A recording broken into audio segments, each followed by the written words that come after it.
Introducing NASM One, NASM's ultimate membership program. Unlock access to everything your fitness career needs to succeed.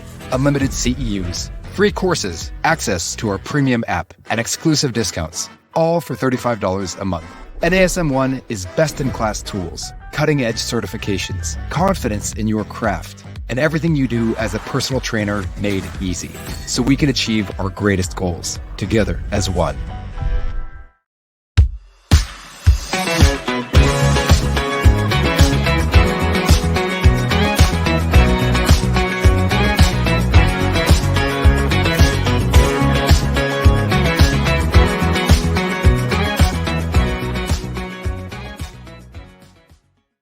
Well, hello there, listener. Welcome to this week's episode of the Better Than Fine podcast. I'm your host, Darlene Marshall, and if you are a fan of the musical Hamilton, if you have even seen or heard the musical Hamilton, you might recall it's one of my favorite moments in the show. And I was a big musical nerd. I used to be an actor. I was a musician for a long time, so bear with me through this intro. But you might recall this moment in the show where Alexander Hamilton, title character Obs, is meeting for the very first time the Schuyler sisters, one of the main characters of the show. And brazen, young, brash, bold Alexander Hamilton, who totally understands that if he is going to be successful in life, he is going to need some leverage, some financing, and he's going to have to marry up. So he's got to catch somebody's attention. And he boldly tells Angelica, "You've never been satisfied." And it's this really great, juicy moment in the show where she feels really seen by this guy for the first time. It really stands out in my mind. And then that then becomes a theme in the show around the idea of never being satisfied, always needing more, always needing to climb and work harder and strive for more. And eventually, I'm not giving too much away. If you've never seen it, go watch. It's on, I think, Disney Plus. You should totally go watch Hamilton. I'm not going to give it away, but it eventually obviously causes some trouble, as any kind of strengths overuse does. But this theme's been coming up. I know I talk about this on the show a lot, that oftentimes these episodes on a topic are because it's coming up with my clients. And I generally run on the assumption that if something is coming up in clients or in a workshop or with my friends, it's not going to be just them. They're just like the little slice of the world that I interact with, that I pull inspiration from for episodes. And lately, maybe 5 times in the last 2 weeks, which is a lot. It's a high frequency for a single topic. This idea is coming up with clients that they just don't feel satisfied. They are climbing the achievement ladder. They have checked all of the boxes that you're supposed to have checked by whatever point in life they are. So they have a great job. They have a great education. Maybe they've got advanced degrees. They've got the partner. They've got the promotion. They've got, the leadership role. They've got the certifications. They've got the kids. They've got the cool hobbies. So what gives? Maybe this is you too. Maybe it's the aftermath of the pandemic.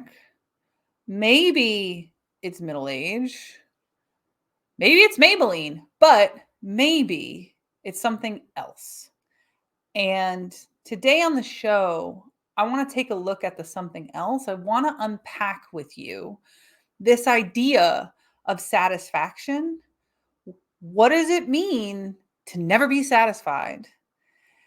People who are nerds about the show just got that reference. But the rest of you, what does it mean to have that feeling of, I did everything right. I did all the stuff I was supposed to do. I checked the boxes. I climbed the achievement ladder. And now we're here. And I don't really know what to do with how I feel here. And as I was preparing for this show, and also how I've been responding to those clients about this, and I started exploring these ideas around satisfaction and feeling satisfied.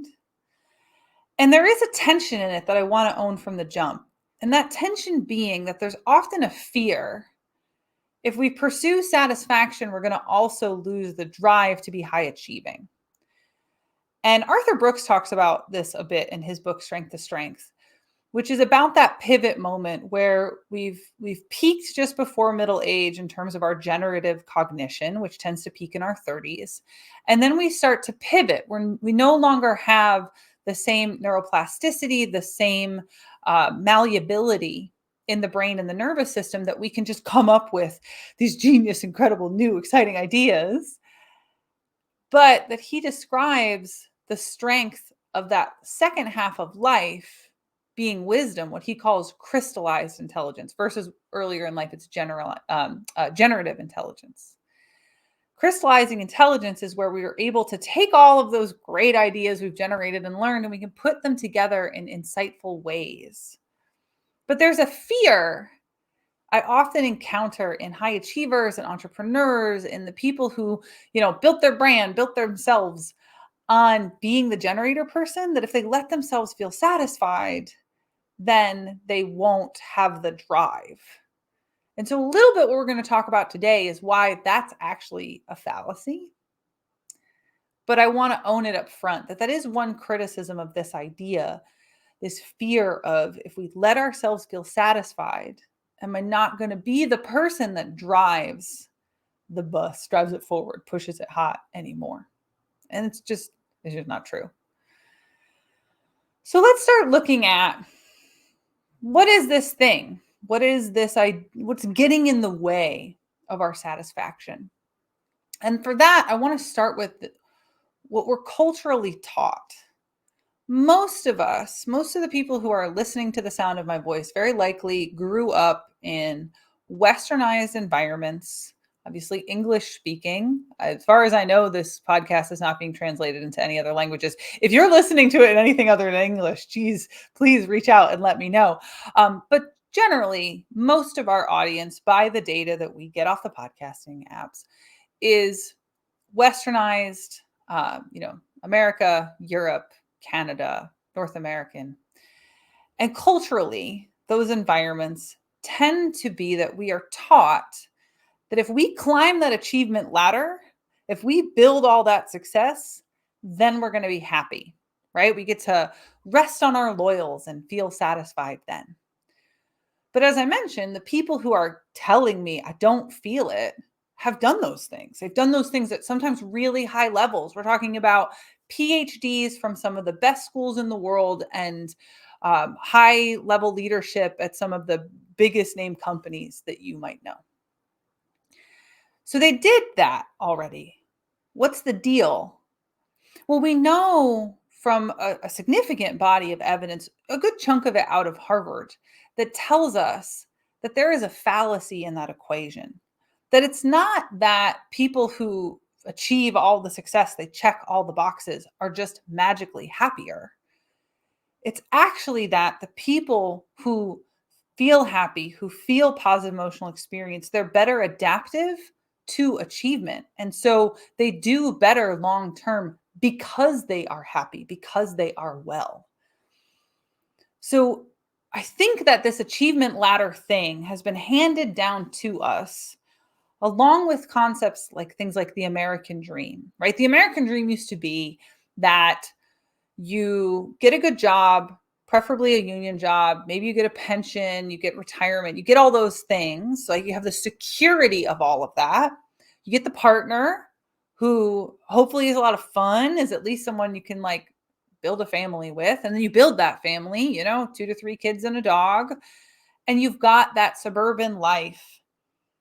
But if we really dig into it a little deeper, what we find is that there's a lot of fallacies in there, right? The keeping up with the Joneses, the striving for more. I gotta keep going and climbing. And what that actually does for us is something called hedonic adaptation. And hedonic adaptation is what gets in our way. We're going to break that down in a second. You're listening to the Better Than Fine podcast. I'm your host, Darlene Marshall. We're talking about what's it take to actually let yourself feel satisfied. What gives us satisfaction so that we can actually enjoy our lives? And why does that not get in the way of success? Why does that actually breed more success. We'll get to all that in a second. But first, let's talk about hedonic adaptation. So maybe you've heard the word hedonism or hedonist. Same root word, hedonic, comes from Aristotle. Yes, the ancient philosopher Aristotle. Aristotle said that there were two kinds of happiness. The first kind of happiness was in pursuit of pleasure, and he called that hedonism. So hedonism is when we are consistently prioritizing pleasure as our generator of happiness. And I'm not here to give you a value judgment on it. Generally, in our culture, we are perpetuating the idea that a hedonist is someone, hedonism is bad. But it's not necessarily bad. It's when it gets out of the box that it's out of control. And that is the hedonic adaptation thing. So, do you know a thing when you are sitting in your kitchen and you don't hear the sound of the refrigerator buzzing because you've adapted to that sound? What you would notice is if the power suddenly cut out and that humming went away, then you'd notice because the environment changed. So we adapt to the consistent stimulus around us. We get used to the hum of the refrigerator. We get used to seeing our partner every morning. We get used to the foods that we eat. And so when we experience some kind of pleasure, we get this rush of neurochemicals.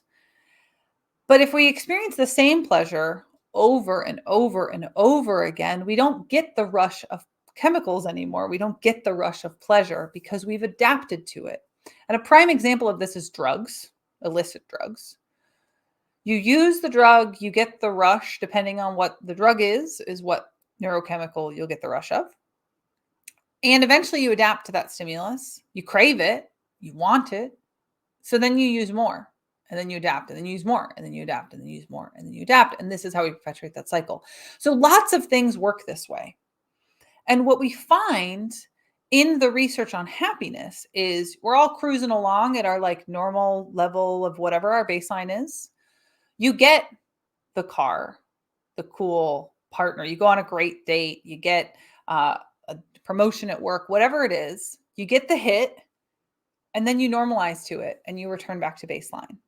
And then you seek the next thing and the next thing and the next thing. And if you're a high achiever, if you're like super type A and you've like gone to all the best schools and you got the great job and you the boxes need to get bigger and bigger checks in them in order to give you the yeah. And that's hedonic adaptation. You've now adapted to the pleasure, to the achievement, to the Yahtzee moment, to the point that you don't even feel it anymore. So what do we do? What do we do with that? What do we do if the success equation is inverted and we're adapting? Well, we can take a look at Aristotle's other theory around happiness. So there's hedonic happiness, and then there's what Aristotle called eudaimonic. And a lot of positive psychology is built on the idea of eudaimonic well-being, eudaimonic happiness. And eudaimonia is when our happiness is built on our values, our purpose, what's meaningful in our life. And yes, there's going to be some pleasure in there. We need it. We need it to be happy. But the pillars of our well-being aren't the constant pursuit of like Dionysian indulgence. So what's that look like? Well, as you might imagine, there's not a lot of very clear framework on like, this is what satisfaction is. And the reason is because humans are variable. Not everything works for everybody all the time. Not everything is going to make everybody satisfied in the same way. So the things that make me feel satisfied, which being a big old ridiculous nerd who like loves movement practice, is not what necessarily makes like my brother satisfied. My brother is a gamer who likes sitting on the couch and playing with his kids. Not that I don't like playing with his kids. It's super fun. But for him to feel satisfied is a different equation, even though like genetically we're very similar, right? Even though we have the same upbringing, even though we're very close, he needs something else. You might need something else and somebody else. So I want to unpack a set of factors that influence our satisfaction. And then we can take a look at like maybe some loose steps to help you figure it out for yourself if this is something that you're struggling with. You're listening to the Better Than Fine podcast. I'm your host, Darlene Marshall, and we're taking a look at what are the things that lead toward satisfaction? What are the things that get in the way of satisfaction? And how can each of us figure out how to let ourselves feel satisfied in our lives? So we've already talked about the achievement fallacy. Why does that get in the way? Why does it that we don't just like check all the boxes and then we feel great for the rest of our lives? Actually, it's the people who are happy and tend to have it figured out that tend to do better long term when we think about the well-being stuff, the life satisfaction stuff, the happiness stuff. So these factors, in my mind, it starts with what actually matters in your life. What are your values? What do you care about? Because the things I care about might not be what does it for you. And, little side tangent, I see this a lot in like the fitness and wellness influencer space, that like self-care guru, self-helpy person. Those types of people who are not subject matter experts, they're not actually trained in what we're talking about. They tend to say, well, this is what I do, so you do it. Because there's an assumption there that like, hey, if it worked for me, here you go nuts. That's how you get the thing. But that's not how humans work. So if you pull back and you look at what actually matters to you, what do you actually care about? And the question I use with my clients for this is, what is the most important thing in your life right now? 3 to 6 months, maybe a year. What's the most important thing at this phase in your life, at this moment in your life? And for some people, it's their health, it's their family, it's competition, it's achievement, it's their work, it's getting a degree, like whatever. It doesn't matter. But then the follow-up to that being, are you actually making time and space for it? Are you actually carving out the energy, the resources, and all different kinds of resources, not just money resources, to make that thing happen? Because if you've taken the time, invested the energy to figure you out, and it might take some time and energy to figure out what you actually value and need and want. You got to know yourself first. But if you've taken that time and then you're not living it, well, that's going to make you feel really unsatisfied.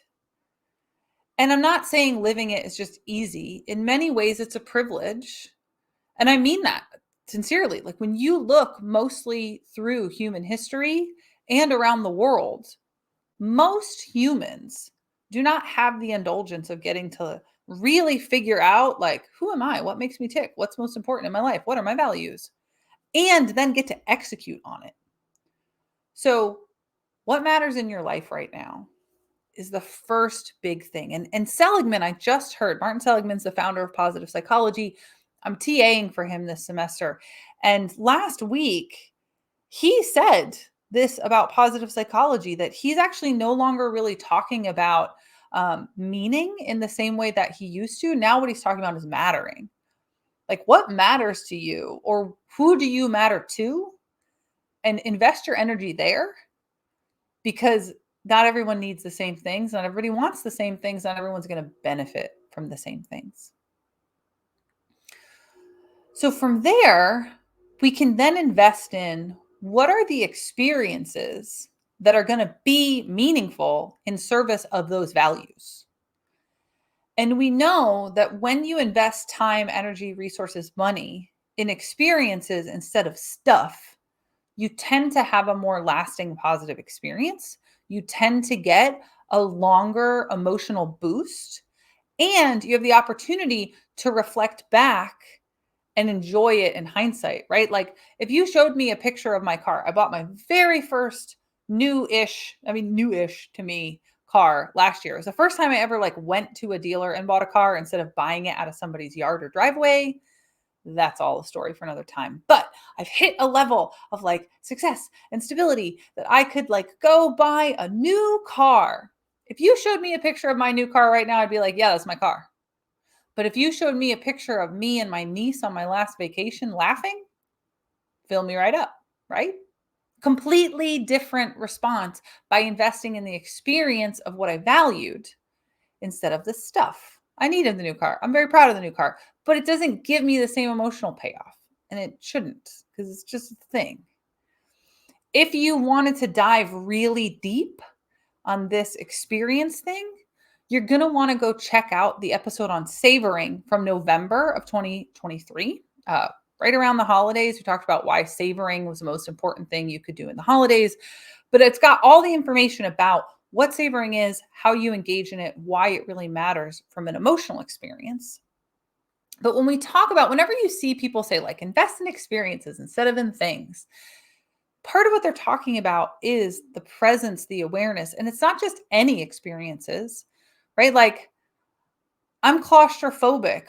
The experience of going scuba diving is going to give me a panic attack. My dad's afraid of heights. Taking him rock climbing would be awful for him. So it's investing in the experiences that align with the values that you bothered to figure out already, right?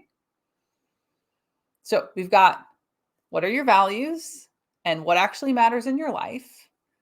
We've got focusing on experiences instead of just more stuff in the next checkbox. And I hope you've listened to some of the other content recently we've done around self-concordant goal setting and why you need to be self-aligned, and arbitrary goals are not great. The experiences can't be arbitrary. The meaning can't be arbitrary. It has to be what's actually authentic in you. And from that authentic place, and savoring is part of this next one, so it kind of dovetails the savoring thing with the experience thing, is intentional emotional practices. That's a whole class of things you've probably already heard of some of these on this show. And this is when we make space and time to do things like a gratitude practice or loving kindness meditation. And what we're actually doing there is conditioning something called the default mode network. And I want you to think of the default mode network like the neutral gear of your brain. And if you've never driven an automatic transmission, right? Most people have driven standards at this point. I grew up in the country, so of course I know how to drive a stick. But if you've never driven an automatic transmission, when you're shifting gears in your car, the drivetrain, when you shift from, say you're going from low to high to a higher gear, you actually go through neutral. And what you're doing is disengaging the low gear, slipping through neutral, and then engaging the high gear in the drivetrain. The default mode network is neutral as you're transitioning gears. It's the space between thoughts. And, again, quick side tangent, the way this was discovered used to think that the way the mind worked was the neutral gear was just nothing. It was just empty. And the way it was discovered was in fMRI studies of the brain.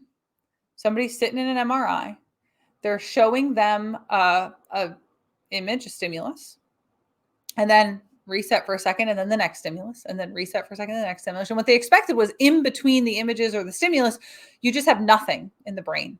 And instead, the brain was still active. How is that possible? We're not giving you a stimulus. Shouldn't it be neutral? Wait, your brain has a neutral gear. And that gear is actually active.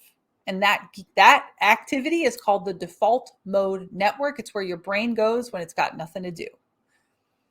And if you're a ruminator, if you're somebody who has intrusive thoughts, you have negative things that push into your mind, that's in the space between thoughts where your mind goes. So if you're not engaged in a flow state, if you're not plugged into working on something, you're thinking about that dumb thing that you said at the airport last night. You're remembering some horrible thing you did in junior high that was super cringe. That's your default mode network popping up. Now, there are pharmaceuticals that can create plasticity in the default mode network, allow it to change, but so does meditation. When we calm the nervous system, we create more malleability in the mind.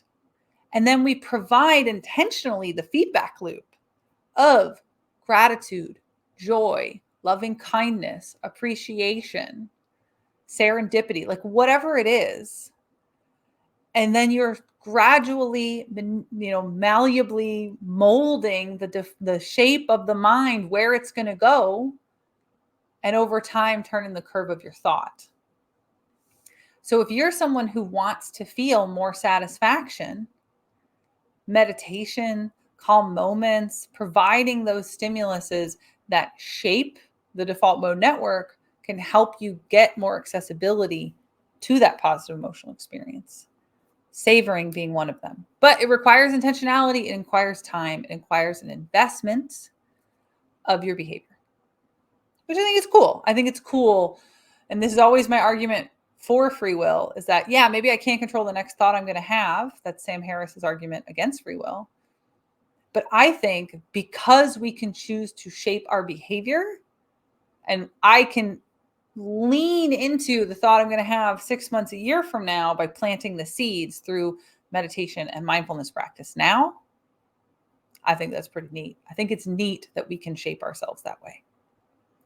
You're listening to the Better Than Fine podcast. I'm Darlene Marshall. We're talking about how can you feel more satisfied if you're struggling with that in your life right now. So you got to figure out your values. You got to figure out what you're on about, what matters to you. Maybe you could do some intentional reflective journaling. You can do some values analysis exercises. There's all kinds of things that you can do to really dive into what actually matters to me. What do I care about? Who do I care about? Seligman said in that class that just consider, if you weren't here anymore, something happened that pulled you out of your life for a while. What are the groups, what are the people that you matter to that would be negatively affected? That's probably a good sign of where you want to invest your time and energy, right? Because you already matter to them and we want to contribute to them in a meaningful way. So figuring that stuff out, then what are the experiences that feed those things instead of the stuff? This is always why I say volunteer time, not money. Don't worry, give donations. Sure, I'm not saying don't donate money to support things, but experientially, it's very different to contribute with your sweat equity than it is with your dollars. Engage in intentional savoring or other positive emotional priming activities. And those three are all additive.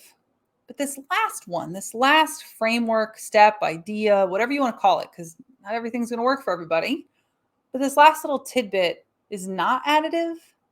It is reductive. And it starts with this idea of something called a supernormal stimulus. So we are all the product of our evolutionary ancestors. And our ancestors' neurophysiology adapted to the environment that they evolved in, right? We now live in a world where all kinds of things have been engineered to stimulate us more significantly than that evolutionary process. And the word for that is a supernormal stimulus. Let me give you some examples. If I eat ultra-processed foods, they're going to be sweeter and have more calories without nutrients than if I eat a naturally occurring food. That's a supernormal stimulus, right? It's bigger than normal. My phone, if I look at it at 10 p.m., it's going to be brighter with more blue light than what I evolved to experience after dark. And the apps on my phone have been specifically engineered to cause more of a dopamine response than I would have experienced if I was out in the woods without technology. So all of these together are examples of this supernormal stimulus that our modern lifestyle provides if it is running all willy-nilly all day long. Now let's talk about dopamine specifically for a second, because it's a neurochemical that gets thrown around a lot. I think it's really relevant to a conversation about satisfaction and supernormal stimulus. Dopamine is a reward hormone. neurochemical. And the way dopamine works is I want something really bad, so I seek it out, and then I get the release of dopamine when I got the thing I wanted. Yeah. And when we have supernormal stimulus, at first we get that hit. But remember the hedonic adaptation thing. I'm going to need more and more and more supernormal stimulus to get more and more of that craving. And now I'm craving the thing, but it's the same stimulus. I'm not going to get the same dopamine hit, but I got a craving now I can't satisfy. And now I'm starting to have trouble regulating my focus and attention, putting thoughts together. So if I let the supernormal stimulus run rampant in my life, if I'm eating a lot of ultra processed foods, which again, we're going to do an episode on ultra processed foods very soon. I'm still working on it. I don't want to take it out of the box until it's ready. But generally, I'll say we're a weight neutral show. We're not here to make shame, blame, and guilt. But if a food has been engineered to provide a supernormal stimulus, like the sugar, the palatability, the texture, the flavors, it's hijacking my neurochemistry. It's also messing with my gut. So just a quick preview of that episode. It's coming. I just want to get it right. So anyway, that supernormal stimulus, I have to seek more and more and more if I want the dopamine hit. But that also means that my environment is then conditioning me to never feel satisfaction.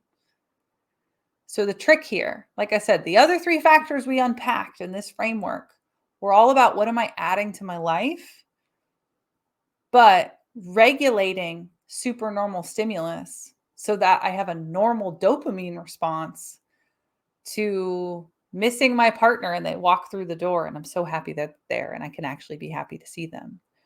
Or I can't wait to go on my vacation. And when I get on my vacation, I'm not spending the whole day just doom scrolling the gram because I've removed those experiences from my life in a way that they're out of the box, that they are causing me cravings that can't be satisfied in a normal way. So let's quickly just break this down into some steps. Of course, I want to hear questions. If you have them, don't hesitate to reach out because I know that this is a lot of different factors that we're trying to put together in useful and usable ways. So let's break them down. Figure out what you're on about, right? What are your values? That's our first step because anything that's going to be meaningful is going to be based in what matters to you. 2, what are the actions that would mean to live those values? And how can you make them about experiences instead of about stuff? 3, do things that make you more sensitive to the good stuff. Loving kindness meditations, gratitude practices, savoring, exercise. We've talked about the mental health impacts of exercise on a chemical level on this show a lot. So go ahead and dig back into literally any of the movement episodes we've done. We've talked about this. So you can find that information there.